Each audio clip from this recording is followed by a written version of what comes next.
it's so many different levels to address it. If you look at it, you have a lot of gun violence in Philadelphia. If I was to come out of what I was doing as a rapper and came back to Philadelphia and was sitting around these kids and going back and forth with them and trying to bring a solution to their problems, 9 times out of 10, I'd probably be tied up in a gang affiliation for trying to help and use my voice and help out. So the best thing I would do is stay far because we don't have an understanding of what you can do. If you're a guy that just came home from prison and you want to give back to your community and you want to give back to society, you don't even know how close you could be to these guys and help out with a situation. So I would say like an understanding of our community and just... There's so many different levels. I can't even put it in one word. Yeah. If I tried to do that, I wouldn't be making sense right now. So one of the things that I think is interesting about your case in particular is I think everybody's familiar with, and you've really taken on the idea of parole and community supervision as kind of the center point of your advocacy. And everybody's familiar with your story and the technical violations that allow them to keep you incarcerated or under supervision for forever, it seems like.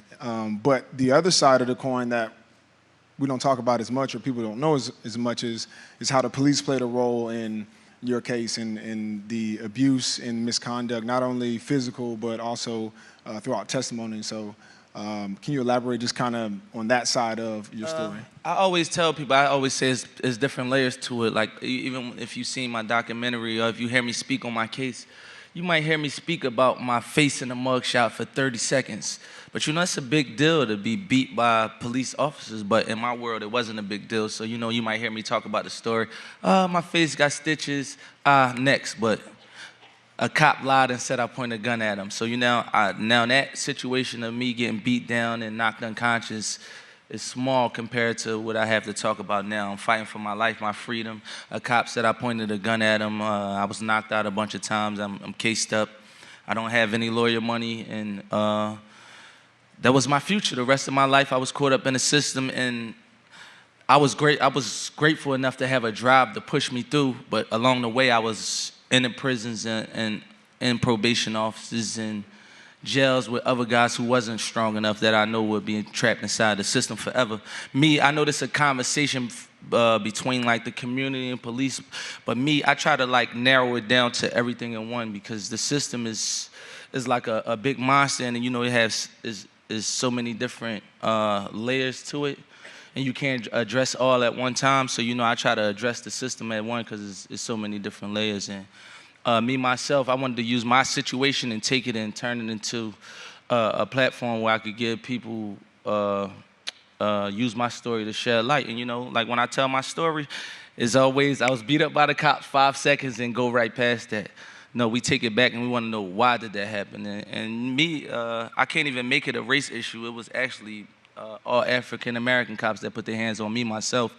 And me, I would want to get an understanding of why things like that happen. Why, I actually did get locked up with a firearm in this room. That was my situation. That was the environment I'm in. If you're from Philadelphia, you live in it every day, not Center City, but the outskirts of Philadelphia. We just had 4 kids shot in this area in the last month. I made up my mind as an 18-year-old. I decided to carry a firearm.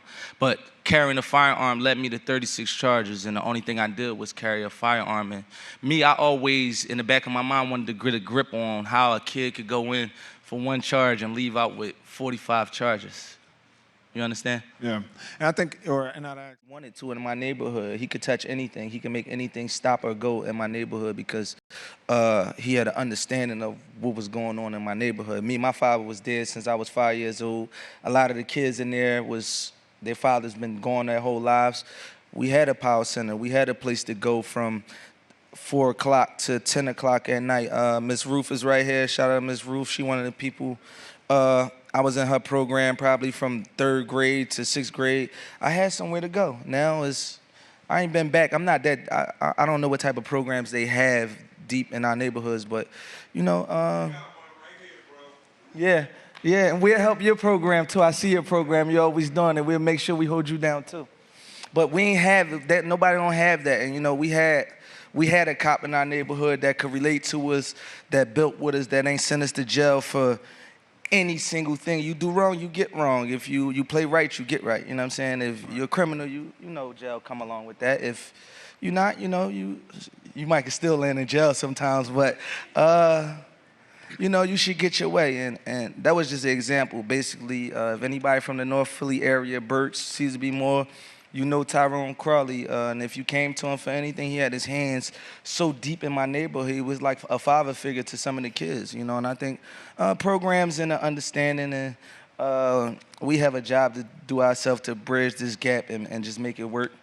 No, I think that's a good point, or a great example of like how it can work. But the next question, I guess, would be: do you think that when there's so much distrust between the community and the police department, or there's this kind of reputation for a department, do you think that that has an effect on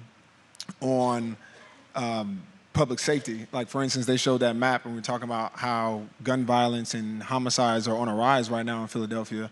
That's where we want the focus, for our officers to be on. We want them to be able to solve those, but they're only doing that they only make an arrest about 44% of the time. But if I was in Philly, if I came back to Philly and I had to live in a bad environment where a lot of violence was happening, and this is not my situation, and you got people being killed around my way every day, I would think criminal to get a firearm because I would think to protect myself because my neighborhood not safe. If I don't think I could walk to the store without being killed because 10 people was killed in my neighborhood in the last 2 weeks, it's not safe. So criminality, the crime rate will go up. It's not safe in the area. If I don't think I could walk 10 steps without losing my life, you don't think I might pull this trigger a little fast and shoot a little kid or shoot somebody scared for my life because this area is not safe. It's going to be a lot of violence. There's going to be a lot of things happening because these things not safe. If I was in Miami and it was time to go to the club tonight, I would go to the club. A rapper job is dangerous. We lose our lives, we get shot at.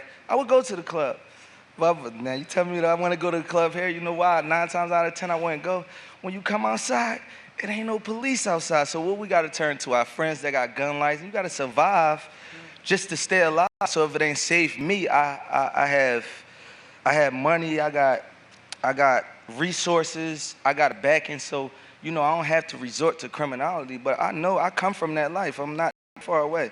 I know a person, if you don't feel like you're safe and you living in a place, this is what it's gonna be. So, I think we're gonna have to understand it. Y'all know the hot zones where I be out of town 9 months out of the year. I know where they shooting at in Philly every day. I know what blocks don't ride down with no tinted windows. I know where the crime area is at. So, we gotta get an understanding and I think come together and really put this thing to the forefront because, I see a lot. We got like 2-year-old girls and stuff getting shot in the head. All right, if the cops, we come from, every place has a code.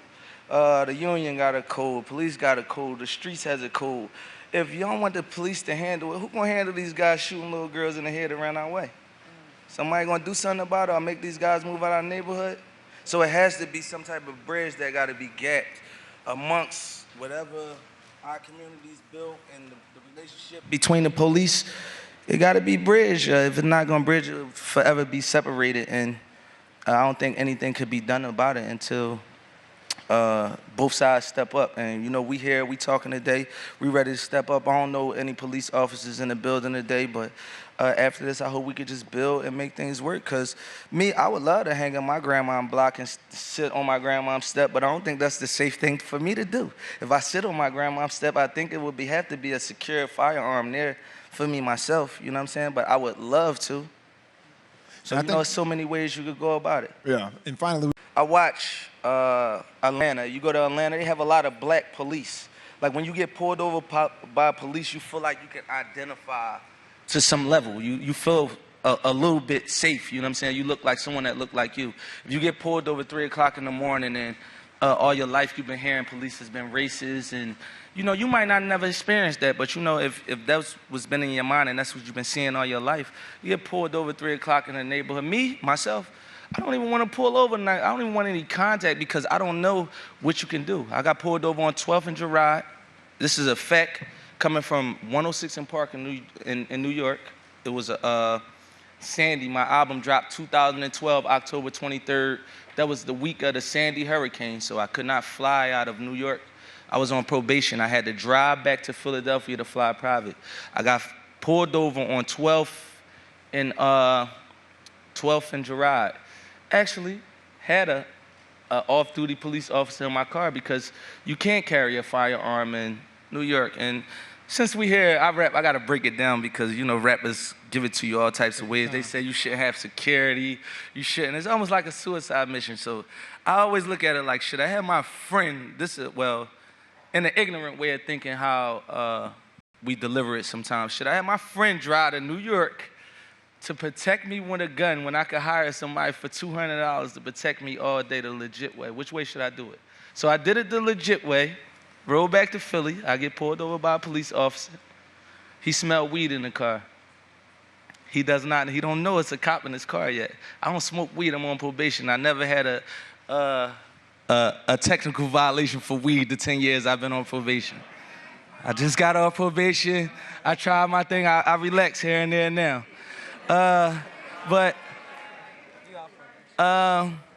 He pulled me out the car. More of the story, I went to jail. I lost my money. I lost my money for my plane. I'm trying to do right. I'm trying to do good. I got pulled back. And me, I would never sue the police. I lost $400,000. I lost probably $200,000 for the show, probably $800,000 a lawsuit, a bunch of stuff. You know what I'm saying? And I wanted my money back. He pulled me over, locked me up, let me go. I didn't get charged. I went to court. He said he seen heroin in the back of my car. These are factual documents you could go pull up off the internet. He said it looked like he seen racks of heroin in my car. At this time, I'm making millions of dollars. I end up losing a lawsuit. And I got violated. I went to jail, ended up losing a bunch of money, my family, my freedom, and just from one person pulling me over. And that's just giving you the breakdown of a mind frame. Like 9 times out of 10, most of these kids don't even want to stop because they don't know your life can turn around in the matter of a pullover. You know what I'm saying? And luckily, I have resources and I have lawyer money and I have a backing that I could come out of that situation. But you know, you got thousands of others that don't. And I think we need to address that soon. No doubt. I think people sometimes take for granted